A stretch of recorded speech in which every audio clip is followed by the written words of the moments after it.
तो guys prelims point of view से एक इंपॉर्टेंट टॉपिक है फाकलैंड आइलैंड। फाकलैंड आइलैंड, तो इसकी लोकेशन मेनली जो है वो आपको पता होनी चाहिए कि ये फाकलैंड आइलैंड जो है वो कहां पर है। सो साउथ अमेरिका का सदर्न मोस्ट पॉइंट पर ये हम लोग को नजर आता है फाकलैंड आइलैंड। अभी ये टॉपिक न्यूज में इसलिए आया है क्योंकि फाकलैंड आइलैंड गाइस आपको बता दें कि ये ओवरसी टेरिटरी है यूके की, मतलब सिंपल शब्दों में यूनाइटेड किंगडम यानी कि ब्रिटेन के कंट्रोल में आती है ये टेरिटरी। बट चाइना ने कहा है कि ब्रिटेन की टेरिटरी नहीं है, ये अर्जेंटीना की टेरिटरी है। तो चाइना ने अर्जेंटीना को सपोर्ट किया, अर्जेंटीना के दावे का समर्थन किया चाइना ने, और कहा कि ब्रिटेन की टेरिटरी नहीं है ये फाकलैंड आइलैंड, ये टेरिटरी अर्जेंटीना की है। तो ये एक इशू हम लोग को देखने को मिल रहा है, राइट, चाइना की तरफ से जो क्रिएट किया गया। और इस आइलैंड को मालवीनास आइलैंड के नाम से भी जाना जाता है। इस आइलैंड के बारे में थोड़ा सा मैं आपको हिस्टोरिकल पॉइंट बताता हूं। तो 1765 में वेस्ट फाकलैंड को बसाने वाले पहले व्यक्ति ब्रिटिश थे। तो ब्रिटिशर्स ने ये फाकलैंड आइलैंड जो हम लोग को फाकलैंड आइलैंड जो हम लोग को देखने को मिलता है, तो यहां पर पहली बार ब्रिटिशर्स ही सेटल हुए थे। फिर 1770s में स्पेनिश लोगों द्वारा इन्हें खदेड़ दिया गया, वहां पर स्पेनिश लोग आए और स्पेनिश लोगों ने ब्रिटिशर्स को वहां से भगा दिया।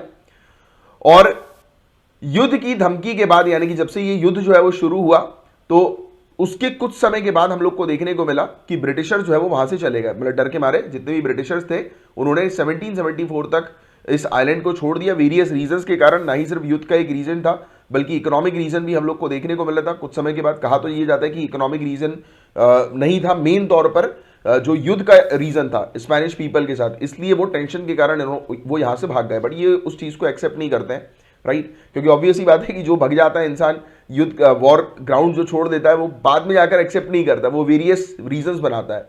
तो इसलिए गाइस कभी भी हम लोग को एक चीज हमेशा ध्यान में रखनी है लाइफ के अंदर, कभी भी जो बोलते हैं ना कि एक्सक्यूज नहीं देना कभी भी किसी चीज का। आप ही हो अपनी गलती के लिए रिस्पॉन्सिबल। अक्सर आप काफी सारे लोगों को मैंने देखा अपनी प्रिपरेशन के दौरान जब उनका सिलेक्शन नहीं होता है तो they give various excuses. Excuse सिर्फ एक ही होना चाहिए, ढंग से तैयारी नहीं हुई, दैट्स इट। ढंग से तैयारी नहीं हुई, अब उसके पीछे कुछ भी कारण हो सकता है, वो आपका अपना कारण है, बट ढंग से तैयारी नहीं हुई तो रिस्पॉन्सिबल कौन है? आप खुद हो। लोग दुनिया को रिस्पॉन्सिबल बनाते हैं, इसके कारण मेरी तैयारी नहीं हुई, उसके कारण मेरी तैयारी नहीं हुई। ऐसा नहीं करना है हम लोग को, राइट। तो ब्रिटिशर्स जो है आइलैंड से जो है वो निकल गए 1774 में, कहा जाता है इकोनॉमिक रीजन के कारण, और बिना अनाउंस किए कि उनका क्लेम जो है वो फाकलैंड आइलैंड्स पर है। और स्पेन ने मेंटेन किया अपने सेटलमेंट को ईस्ट फाकलैंड में 1811 तक। फिर 1820 में अर्जेंटीना सरकार ने डिक्लेयर कर दिया कि ये जो आइलैंड है वो स्पेन से इंडिपेंडेंट हो गया है, राइट। अब ये इसका कंट्रोल अर्जेंटीना ने जो है वो स्टैब्लिश कर दिया, यानी कि अर्जेंटीना ने बोला कि ये आइलैंड जो है वो अब मेरे कंट्रोल में होगा क्योंकि स्पेन यहां से चला गया है। युद्ध के बाद भी और वेरियस डिस्कशंस के बाद भी जो कि यूनाइटेड नेशंस में हम लोग को देखने को मिले, तो सॉवरेनिटी का जो पॉइंट है, इशू है, ये अभी भी बना हुआ है। ये मुद्दा जो है, विवाद जो है वो अभी भी बना हुआ है कि इस आइलैंड पर जो है वो किसका क्षेत्र अधिकार आप कहोगे, जुरिस्डिक्शन किसका होगा, ब्रिटेन का, अर्जेंटीना का या स्पेन का। तो ये तीन कंट्रीज आप ध्यान में रखना कि जो विवादित हम लोग को देखने को मिलती है, mainly Argentina and Britain, right. तो ये चीज आपको थोड़ी सी ध्यान में रखनी है। क्लियर?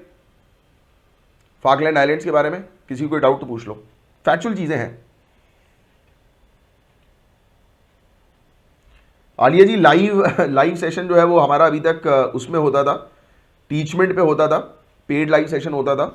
बट मेरे पास काफ़ी सारे स्टूडेंट्स की लगातार बार बार डिमांड आ रही थी। और दूसरी बात क्या हो रहा था कि यार मैं जो शॉर्ट वीडियोस आपको प्रोवाइड कराता हूँ ना, तो वो थोड़ा सा मतलब जो हो रहा था ना कि रेगुलर लाइव सेशन जो है वो मैं वहाँ पर कंडक्ट कर पा रहा था, यहाँ पर अपलोड होने में थोड़ा सा डिले हो जा रहा था, तो काफ़ी सारे स्टूडेंट्स परेशान हो रहे थे। तो कल मैंने डिस्कस किया हमारे जो पेड स्टूडेंट्स उनके साथ, और उनका मतलब उनकी सहमति के साथ ही अब से लाइव सेशन जो है वो सबके लिए ओपन कर दिया गया है। आई थिंक ये आप लोग को ये ज़्यादा बेटर रहेगा। मीरा जी का क्वेश्चन है चाइना पिक्चर में कहां से आ गया? Very very good question. तो गाइज आपको पता है कि चाइना की हरकत, आप जानते हैं कि उसका क्या चीज, उसकी एक ही चीज हम लोग को देखने को मिलती है कि वो किसी कंट्री के अगेंस्ट जो है वो कब होता है, जब उसके इंटरेस्ट जो है वो हैम्पर होता है। क्योंकि उसको पता है चाइना को कल को ये सब जितनी भी कंट्री जो वेस्टर्न कंट्रीज हम लोग को, इंडस्ट्रियलाइज कंट्री हम लोग को देखने को मिलती है, ब्रिटेन को दबाएंगी, और सॉरी ये चाइना को जो है वो दबाएंगी। तो उस रिटेलिएशन में इसने ये चीज करी है।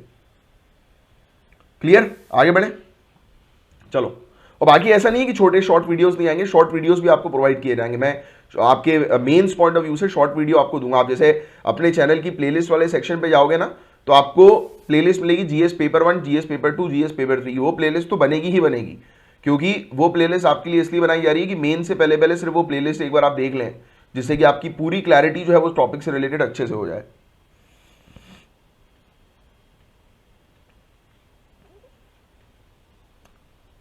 नहीं, ये यूके को सपोर्ट नहीं कर रहा, ये अर्जेंटीना को सपोर्ट कर रहा है, यूके के अगेंस्ट चला गया ये क्वेश्चन। ये देखिए ना, चीन ने ब्रिटेन के नियंत्रण वाले फाकलैंड द्वीप समूह पर अर्जेंटीना के दावे का समर्थन किया। इसने अर्जेंटीना के क्लेम को जो है वो ब्रिटिश के क्लेम के ऊपर रख दिया, तो ब्रिटिश को सपोर्ट नहीं कर रहा है, न्यूज़ इस ब्रिटिश के अगेंस्ट है ये।